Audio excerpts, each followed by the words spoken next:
really a start phase. I think we are entering a very interesting phase where we have a lot of case studies to show as to who is doing what, but it's a crowded space as of now.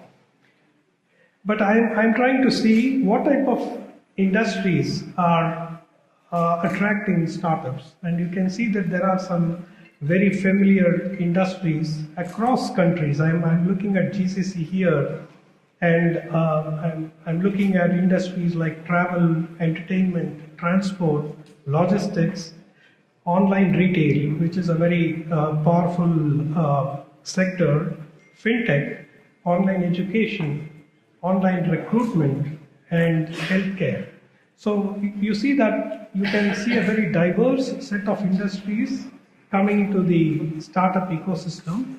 And when I look at the GCC landscape, I see clearly UAE to be a very, very happening place. From a startup point of view, you can already see the list of companies which are on the UAE. But look at Kuwait.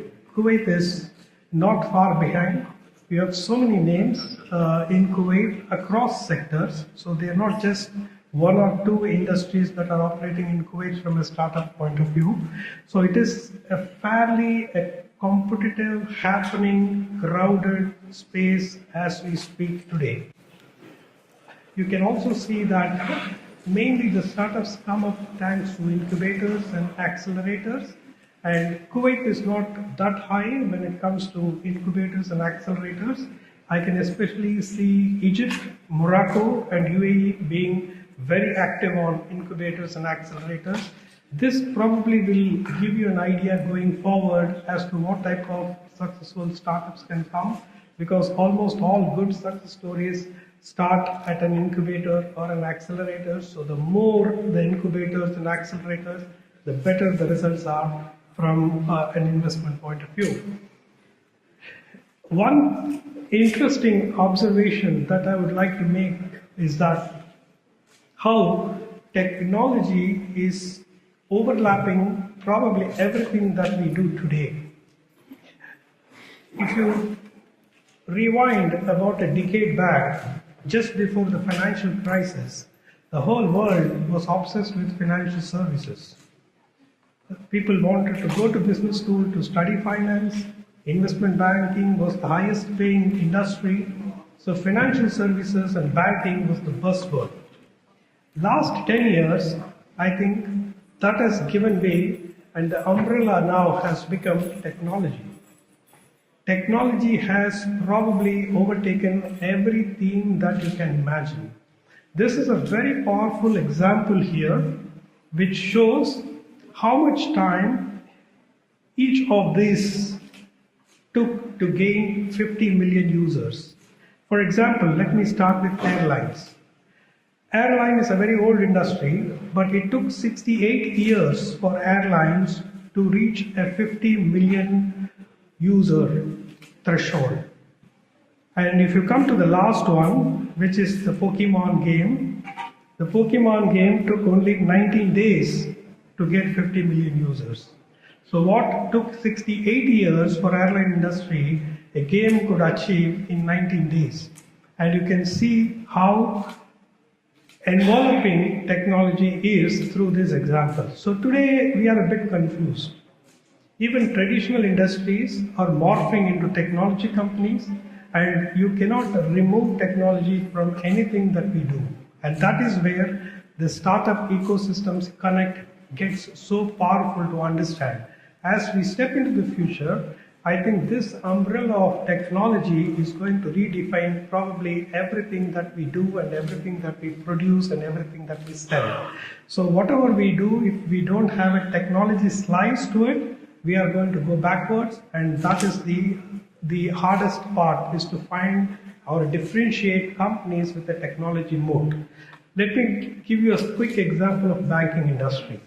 You know, in GCC we have so many banks, but there are banks that are very ahead on the curve when it comes to adopting fintech, and they are experiencing rapid share price growth in the market compared to very conventional laid back banks that are not looking at technology yet. So technology is going to be making a huge difference to the industries. This is it's just reinforcing the fact that 10 years back, if you look at S&P 500, the top 5 on the right, you can see that we have energy, banking, industry and technology as a representation. Today, it's all technology companies. The top 5 companies in S&P 500 are all blue. So they have overtaken the landscape full and complete. Now, when I talk about startups, essentially we have to understand what is disruption. The word disruption is very important. What is disruption and what is not disruption? A lot of people get mixed up in terms of understanding disruption. Not all innovation have to be disruptive. For example, Netflix is a very disruptive company because it came and destroyed an existing entertainment version and created a new entertainment version. Whereas Uber is not a very disruptive company. It didn't disrupt anything. It just built on top of an existing ride-hailing network, a technology which simply increased the use of that ride-hailing service, but it didn't disrupt anything. So as we move along, we have to differentiate between what is disruption and what is not disruption, and we have to understand that true disruption can be a bit of a gamble, and that's what many startups do, take as a gamble. Look at the industries that are getting disrupted today. The list is too long to imagine. We have right from travel agents to taxis to libraries to bookstores, practically every industry. I can spot here more than 20 to 25 industries that are already getting disrupted as we speak, and this list is going to only grow more and more. Now, the thing to understand is that there is a phenomenon that we already saw in Kuwait itself. We have about 93 startups. Globally, we have thousands of startups. But the problem with this is that there is a syndrome called winners take it all. So eventually, one or two will emerge to grab all the market share that you can imagine. For example, look at this chart. Google, which is now called Alphabet, today is a complete takeover market when it comes to global advertising revenue, and see how they have progressed over the time to really grab a complete market share. It just doesn't stop with Google. When it comes to search engine, Google has a phenomenally big market share. When it comes to social network, Facebook has clearly a winner status. Same thing with LinkedIn, Amazon, YouTube, Google and Uber. Now therefore, in every sphere that startups come, of course there will be a lot of jostling and competition, but finally there will be one or two or max three that will completely take over the market. So this introduces a new element of a competition or a rush to get market share rather than to show profits. Amazon still is not focused on profits. None of the ride-hailing companies in the world are profitable. But then, they are in the race of gaining more and more market share because they know there will be a winners take it all that will come and sweep the rest out of the floor. So, what is going to happen is that this winners take it all will make monetizing services a bit difficult. You cannot directly monetize services. So you need to, if you are in the business of a subscription, you need to first get subscribers on board almost free and then try to monetize that through advertising revenue. So you provide a service, but you cannot monetize it directly. You can see here how MENA region loses out on revenues big time because the global players are very strong in many segments, including digital payments, digital gaming, and e-commerce. And also, the government support will be very crucial, and it can also be disruptive for startups. I will explain shortly why government support can be very disruptive for startups. But unless government is firmly behind putting their money and support behind the startups, I don't think the startups can go very far in this very competitive environment. We all know unicorns. Unicorns are companies that enjoy a valuation of more than $1 billion. And globally, we have about 300 unicorns. But in the MENA region, we so far have only one. And therefore, I expect more unicorns to come. And this unicorn is again a race for winners take it all. And you can see that some have become unicorns quite rapidly and some have taken a lot of time. Here is a chart that shows the ecosystem of unicorns, and I am confident that the MENA region, especially the UAE, Egypt, Morocco and Kuwait will definitely work towards producing more unicorns as we move forward. Now, I also have to caution here that as this is a startup ecosystem, there will be a lot of failures. There is a statistics that shows that 9 out of 10 companies will fail, and therefore that one company will be the winners take it all type of a company, because people can make mistakes in terms of assessing the market need. You might think there is a need, but actually there may not be a need. You may run out of cash because remember it's a startup and it can burn cash faster than you can imagine.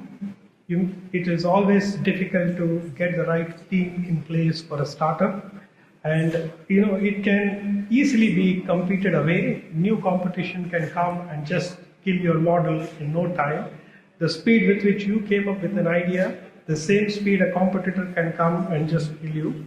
And finally, pricing and cost issues. As I said, this industry is so difficult to directly monetize your services. You need to find other ways to monetize, but if you are grabbing the market share, what they call as TAM, total addressable market, that is the game. The race is to get as much a bigger TAM as possible and then worry about profits later. So that probably not everyone can take that gamble, only a few can take.